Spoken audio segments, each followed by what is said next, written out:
फातिमा की रानी माँ, प्रभु यीशु की माँ, आसरा तू ही है माँ।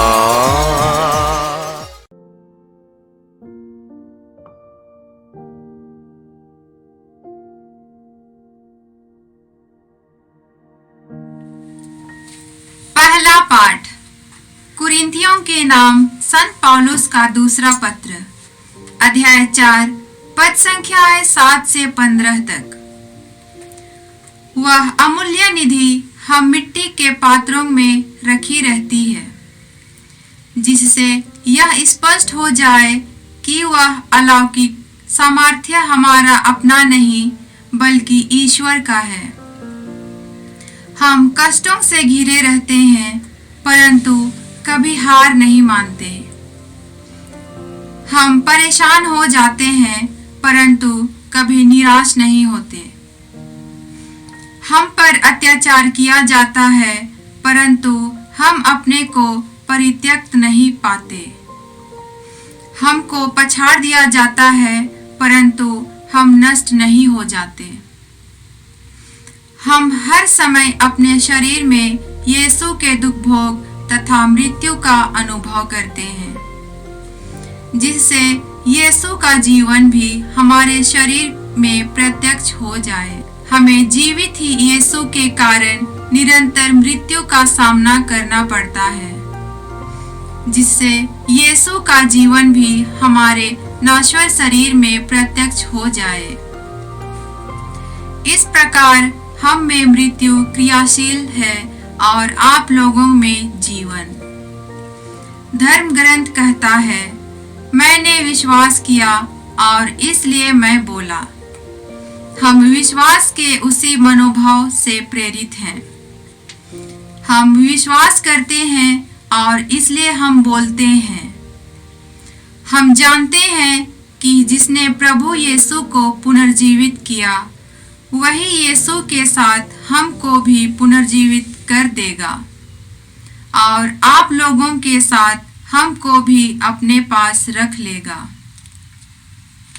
सब कुछ आप लोगों के लिए हो रहा है, ताकि जिस प्रकार कृपा बहुतों में बढ़ती जाती है, उसी प्रकार ईश्वर की महिमा के लिए धन्यवाद की प्रार्थना करने वालों की संख्या भी बढ़ती जाए। यह प्रभु की वाणी है। ईश्वर को धन्यवाद। भजन अनुवाक्य। हे प्रभु, मैं तुझे धन्यवाद का बलिदान चढ़ाऊंगा। हे प्रभु, मैं तुझे धन्यवाद का बलिदान चढ़ाऊंगा। यद्यपि मैंने कहा मैं अत्यंत दुखी हूँ, तब भी मैंने भरोसा नहीं छोड़ दिया। मैंने संकट में पड़कर यह भी नहीं कहा था, कोई भी मनुष्य विश्वसनीय नहीं है। अनुवाक्य। हे प्रभु, मैं तुझे धन्यवाद का बलिदान चढ़ाऊंगा। हे प्रभु, मैं तुझे धन्यवाद का बलिदान चढ़ाऊंगा। अपने भक्तों की मृत्यु से प्रभु को भी दुख होता है। हे प्रभु, मैं तेरा सेवक हूँ, तेरा दास हूँ, तूने मेरे बंधन खोल दिए। अनुवाक्य। हे प्रभु, मैं तुझे धन्यवाद का बलिदान चढ़ाऊंगा। हे प्रभु, मैं तुझे धन्यवाद का बलिदान चढ़ाऊंगा। मैं प्रभु का नाम लेते हुए धन्यवाद का बलिदान चढ़ाऊंगा। प्रभु की सारी प्रजा के सामने प्रभु के लिए अपनी मन्नतें पूरी करूंगा। अनुवाक्य। हे प्रभु, मैं तुझे धन्यवाद का बलिदान चढ़ाऊंगा। हे प्रभु, मैं तुझे धन्यवाद का बलिदान चढ़ाऊंगा। जय घोष। अलेलुया।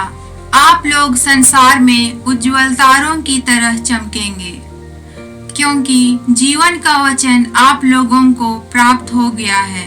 अलेलुया। प्रभु आप लोगों के साथ हो और आपकी आत्मा के साथ। संत मत्ती के अनुसार प्रभु यीशु ख्रिस्त का पवित्र सुसमाचार। हे प्रभु, तेरी महिमा हो। अध्याय 5 पद संख्याएं 27 से 32। यीशु ने अपने शिष्यों से यह कहा, तुम लोगों ने सुना है कि कहा गया है, वह विचार मत करो, परंतु मैं तुमसे कहता हूं, जो बुरी इच्छा से किसी स्त्री पर दृष्टि डालता है, वह अपने मन में उसके साथ वह विचार कर चुका है। यदि तुम्हारी दाहिनी आंख तुम्हारे लिए पाप का कारण बन जाए तो उसे निकाल कर फेंक दो। अच्छा यही है कि तुम्हारे अंगों में से एक नष्ट हो जाए, किंतु तुम्हारा सारा शरीर नरक में न डाला जाए। और यदि तुम्हारा दाहिना हाथ तुम्हारे लिए पाप का कारण बन जाए तो उसे काट कर फेंक दो। अच्छा यही है कि तुम्हारे अंगों में से एक नष्ट हो जाए, किंतु तुम्हारा सारा शरीर नरक में न जाए। यह भी कहा गया है, जो कोई अपनी पत्नी को त्यागे वह उसे त्याग पत्र दे।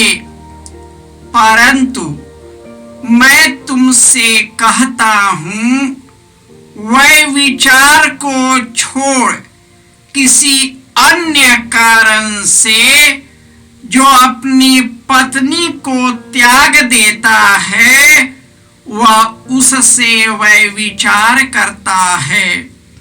और जो त्यागी हुई स्त्री से विवाह करता है, वह विचार करता है। यह प्रभु का सुसमाचार है। हे ख्रिस्त तेरी स्तुति हो। ख्रिस्त में प्यारे भाई और बहनों, ईश्वर ने हमें अपना प्रतिरूप बनाया, हमें नर और नारी के रूप में बनाया, हमें आशीर्वाद दिया, फलो फूलो और दुनिया में भर जाओ। पुरुष अपने माता पिता और घर को त्यागेगा, वह अपनी पत्नी से एक शरीर हो जाएगा, और जिसे ईश्वर ने जोड़ा है उसे मनुष्य अलग ना करे। इस प्रकार ईश्वर ने नर और नारी को की सृष्टि कर उन्होंने हमारे अंदर जन्म देने की शक्ति दे दी है, और इसी के द्वारा उन्होंने पति पत्नी के संबंध में एक सुंदर परिवार का निर्माण किया है। और आज के सुसमाचार में प्रभु यीशु हम लोगों से कहते हैं, वह विचार मत करो लिखा है, लेकिन मैं कहता हूं कि जो बुरी नजर से किसी स्त्री पर दृष्टि दौड़ाता है, वह मन में उसके साथ वह विचार कर चुका, क्योंकि पाप हमारे मन से उठता है। हमारी बुरी सोच हमारे मन से निकलता है, और जो मन से निकलता है हमारे शरीर से निकलता है। हमारा शरीर ईश्वर का मंदिर है। यह शरीर ईश्वर का है, ताकि हम यीशु के साथ निष्कलंक और पवित्र जीवन जिए। यह शरीर पति पत्नी के रूप में जब दोनों एक साथ जुड़ जाते हैं, यीशु का शरीर बनता है। और जब एक बार बन जाता है, उसे तोड़ नहीं सकता। यदि किसी भी कारण से वह विचार को छोड़कर यदि पति पत्नी का त्याग करता है, वह अपनी पत्नी के विरुद्ध वह विचार करता है। और जो त्यागी हुई पत्नी को स्त्री से विवाह करता है, वह भी वह विचार करता है। आज के आधुनिक युग में शरीर की पवित्रता मिट गई है।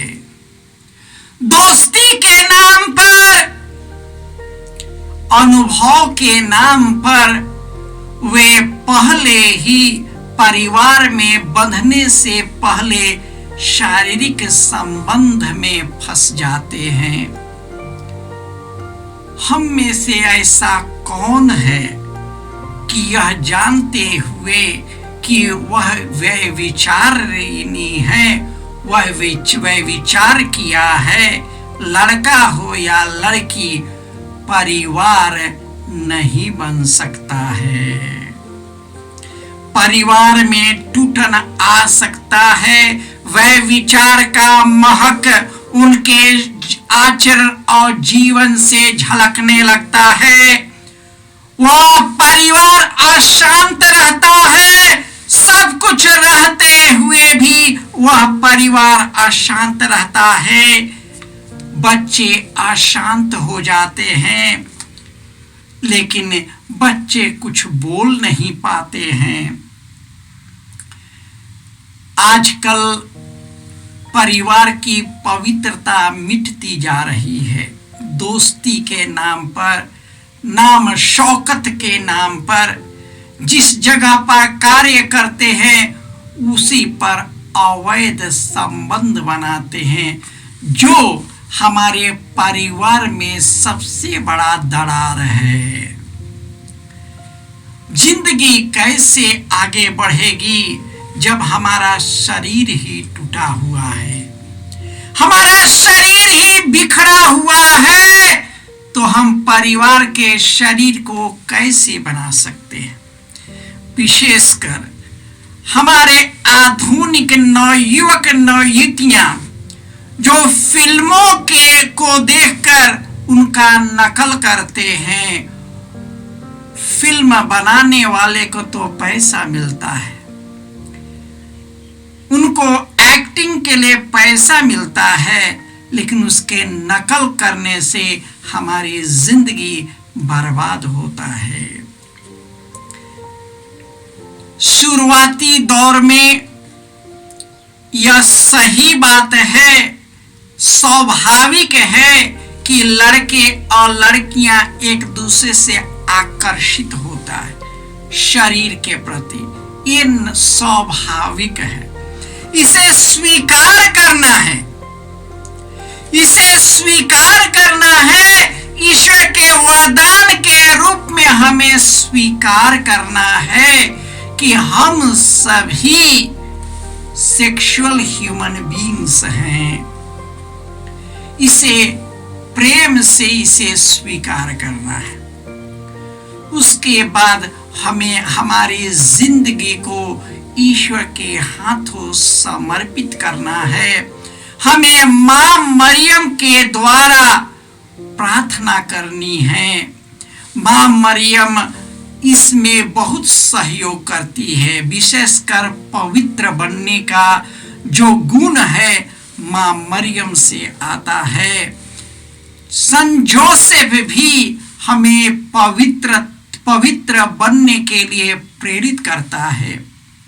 जब प्रभु यीशु हमारी जिंदगी में प्रवेश करते हैं, हमारा शरीर पवित्र होता है। अपनी शक्ति से कुछ नहीं कर सकते। जब तक हम प्रार्थना में अपने शरीर को यीशु को चढ़ाते नहीं हैं, समर्पित नहीं करते हैं, तब तक यह शरीर ईश्वर का मंदिर नहीं बनता है। हमें चाहिए कि हम प्रभु यीशु से जुड़कर पवित्र और निष्कलंक बने, एक दूसरे की सेवा में अपने जीवन को समर्पित करें, ताकि हमारी जिंदगी परिवार के नींव को मजबूत करे, जिसमें हमारे बाल बच्चे फलता फूलता रहे, सदा सुखी रहे, खुशहाल रहे, आबाद रहे। हे प्रभु यीशु, आज हम टूटते परिवार को तेरे हाथों समर्पित करते हैं। पति पत्नी के बीच में टकराव है, बाल बच्चों और माता पिता के बीच में टकराव है, भाई भाई के बीच में टकराव है, रिश्ते रिश्ते में टकराव है। हे प्रभु, तू अपना सत्य मार्ग और जीवन भर दे।